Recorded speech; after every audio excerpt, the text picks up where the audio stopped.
Well, good evening. I've got a Phal here that I've been wanting to get repotted for a while, and I was sitting here trying to decide, am I going to put it in lava rock or river rock or lake of beads. I can tell you right now, it's not going to be lake of beads or hydrotone as they call it. More likely, it's going to be lava rock just because of what I want to accomplish with this plant. A lot of questions, and there seems to be a lot of confusion with absorption rates and what's the best thing to put your plant in, etc., etc., etc. And a lot of people who grow in this stuff have horrible luck with it and have issues with it. The people that have good luck with it, they have fantastic luck with it. But the people who struggle with it, everything they put in it struggles. I'm not sure if everybody notices that. I don't see anybody doing halfway in this stuff. They either do well or they don't. And there's a reason for it, I believe. I think there's a reason for it. I'm gonna put that over there because I don't like that stuff because it rolls. Let's get into this Phal real quick before I get too deep into all this other stuff here. Let me leave that there. Save that container. This plant has a bloom stalk on it. I'm not going to take the bloom stalk off. I think it'll be just fine right now. It's fairly healthy. It doesn't have too bad of roots. I took this out before, and this is one of those that has that foam rubber kind of plug on it. That piece fell out, I think, right in there. But it had one of these, it has this foam type plug inside of it. I think that's really more of a compressed cocoa kind of stuff, what it looks like to me, cocoa type fiber, but this needs to be removed, and so the plant can breathe, so it doesn't keep moisture around the roots. This plant needs a little bit of water, but I didn't want the roots too dry while I was too wet while I was removing this because they're more likely to break. I'm going to set that down for just a second while I peel this last piece out. It usually comes out in pretty good pieces without too much damage to the roots. It doesn't cling to the roots too bad. They just grow around it and get knotted up around it. But it should come out okay. This plant has some pretty good sized roots, so what little bit of damage is it will occur. I don't think it's going to hinder the plant too much. So that's that last little piece right there. All right. Anyway, it's got a nice clean root system, and they've healed up for a while. Let's remove that one little leaf right there, but you can see there's a new root coming out right here down the bottom of it, right in the center of it. It's a new one that's just started over the last couple of weeks. So this plant is eager to get into a pot. Let me get rid of this debris. And this is the pot it's going to go into. Put that over here for now. Has a lot of holes in it, a lot of air. Has one of those built-in trays, which I really don't like, but this one I drilled straight through, so it has a hole all the way through it now. It'll drain right through it, and the tray won't have any effect on it now at all. I don't like the trays at all. I don't care for trays underneath my plants, but that's just me. I think I'm going to do this one in lava rock, so I'm going to put some larger pieces down the bottom of this, more for ballast, etc. More over here, some bigger ones over here too.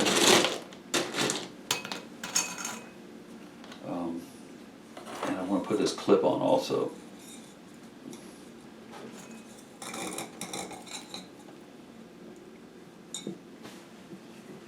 Hang on just a second.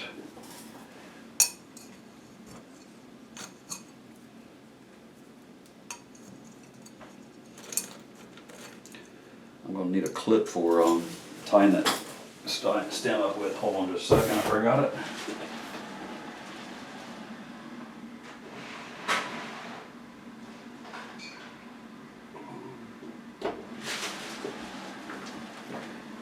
Sorry about that. But this isn't a planned video, it's just kind of happening. So that's not the clip I want to use. This is the one I want to use. I bent this one earlier so it fits on that pot a little bit better. Just like that. That'll anchor down real well.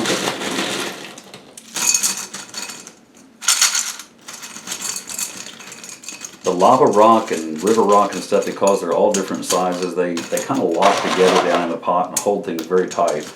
A plant that's anchored grows a whole lot better than one that is not.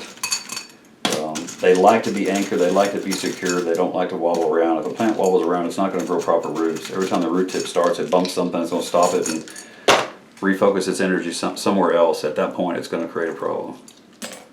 Now, to give this some support, I'm going to clip this back on.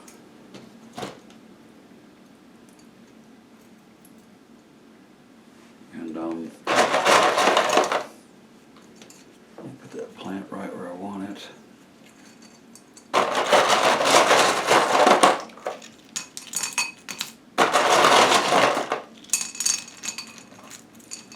There's not a lot to this. I'll just put them down into it. I'll slowly fill in around it. I'll let the rock kind of sift and filter down in between the roots. And I might get a chopstick or something and pull a root out or two, or help their placement or support. But that's really about it. This plant is already showing signs it wants to take off, it wants to grow, and it's actually thirsty for a drink. So even though I don't like to water a plant that I just potted, this one I think is going to be okay because it's actually been out of the pot. It's been out of its other media for a while, and that's really what you want to do. Is anytime you change the media, you want to give the plant the roots for it time to heal over a little bit, and this one's had time to do that. So that's pretty much it. That's how I'm going to leave this plant. It has a little bit of lean already on it. It's going to lean anyway on it, but and the bloom spike, even though it doesn't face the right direction, I want it to face this direction. It'll probably turn on its own bit by bit over the next few days, so I'm not going to worry about that. But that's all there is to that one. I'm going to set this one to the side, let it sit overnight, and tomorrow I'm going to probably give it a good long soak for about an hour. Let it suck up, rehydrate really, really well, and then I'll let it sit for a week and repeat. That's all there is to it. As far as lava rock, river rock, they're inert medias, but there is a little bit of a difference in them. Lava rock will absorb some moisture. It's because it's porous, because of how it's, how it's made naturally. It's going to absorb some moisture, and it's going to retain it a lot quicker than a piece of hard stone will. The lava rock, and that's one of the reasons I wanted to use it here, because I think it'll retain more moisture for this Phal, and this Phal seems to be a thirsty one already. It's already shown that it seems to be a thirsty one. So if I keep this one in here, and some of the others also, so if I and the other reason is it's a pot full of holes, so it is going to dry out more, a little more airy. So I'm using a media that, even though it's an inert media, and it's not a media that's known for retaining a lot of moisture, between the two, this would be the better choice for holding a little bit of moisture. So I'm just adding just a tiny little bit. Subtle differences, subtle differences. Clay pots versus plastic pots. There's some really good discussions going on right now about this on my channel, and some viewers keep having, and it's all great information. Bottom line is, and basically it is, you have to do what works for your environment. My particular situation here, and I can keep this room humid, and when I'm outside, I don't seem to have too much problem with humidity outside, because I can spray the plants outside anytime I want to. I can really soak them down if I really want to. I don't have a problem with good quality water, so finding a source of water and spraying plants all the time, or really keeping them soaked all the time, is not an issue that I have. So I use mounts, I use airy pots, I use holy pots, I use pots that I can control the water in, that aren't going to stay wet for very long. Clay pots will retain water. A clay pot, and this one actually was wet, but it's drying out slowly. It will retain a lot more water than, a clay pot full of river rock is going to retain a lot more water than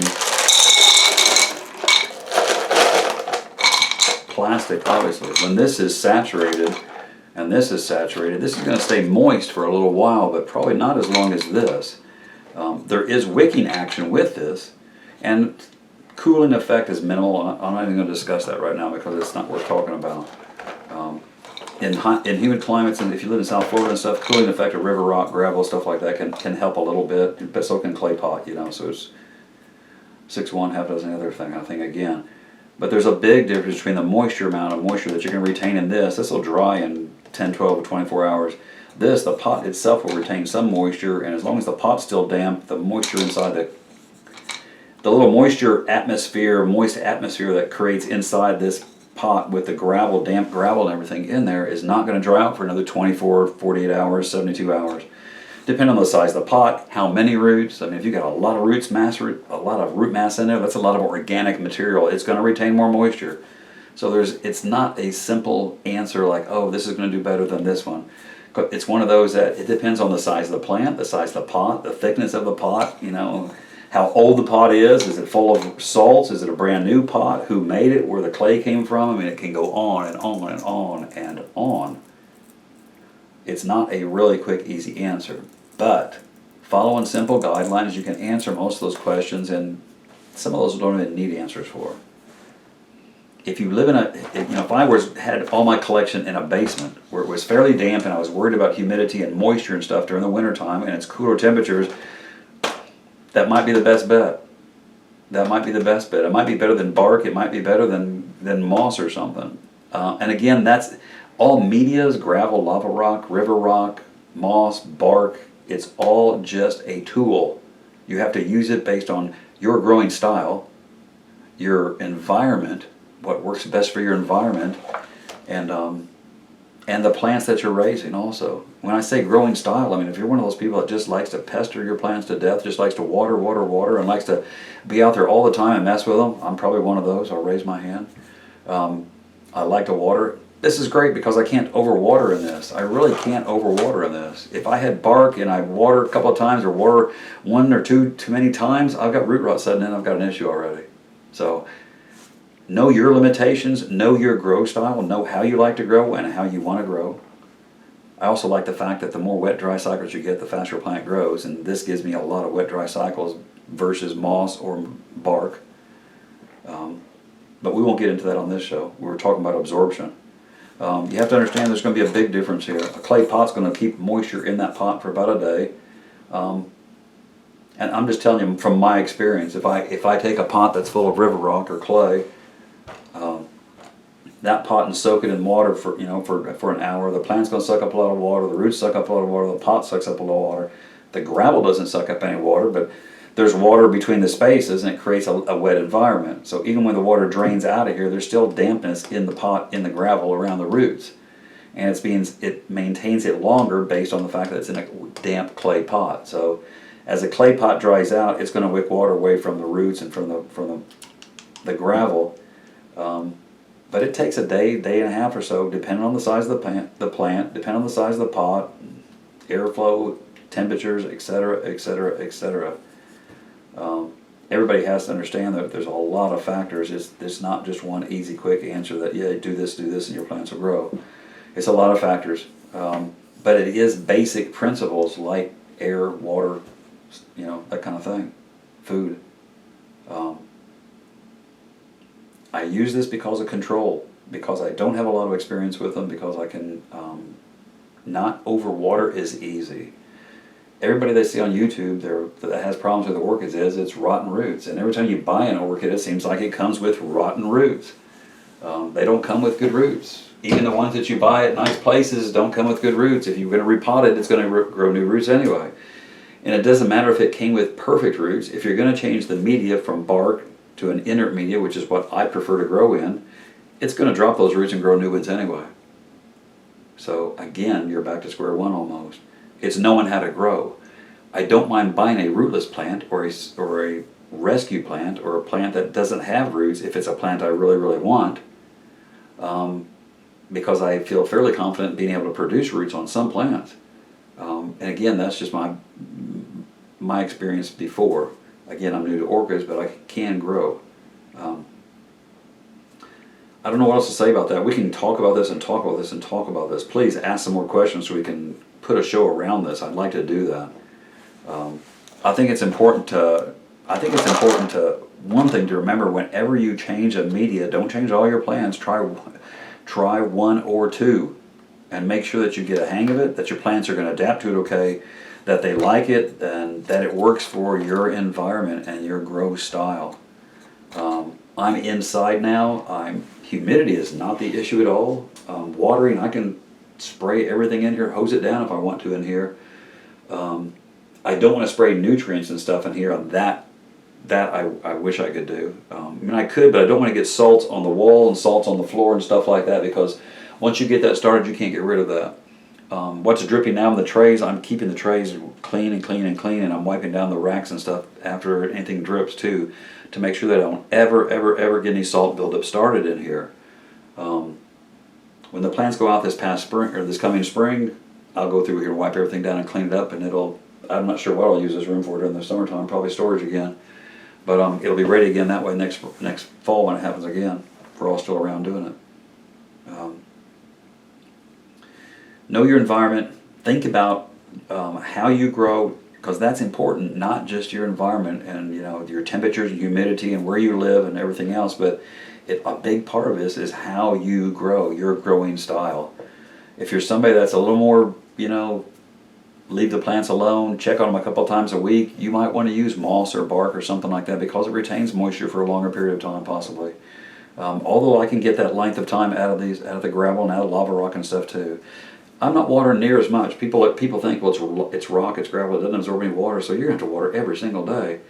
No, I don't. No, I don't. No, I don't.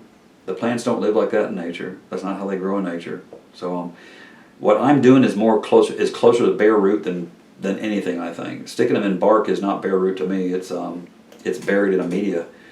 These are buried in a media as well, but it's a lot bigger and a lot more area and has a lot more air space, and it's a lot closer to bare root, I think, than bark or moss would be considered. And I love mounts. I think if I was to get away from the inert media, I'd probably go more towards the mounts. And I do mount a lot of stuff. To me, I prefer it. It's easier to take care of, takes up less space too. But anyway, let's wrap it there. Ask me some more questions about this, so I'll know exactly how to approach this topic to answer more questions. And that's our beautiful Phal, which I think is going to do really, really nice. It's going to have to get used to its new position in the pot. The bloom stem will have to adjust a little bit, but I think it'll do fine. Anyway, thanks for watching. Thanks for all the great comments. Have a wonderful evening. Get out there and work in your garden. How about that? Is that timing or not? My lights in my grow room went off. I'm going to leave that on the film. How about that? Perfect timing. Good night.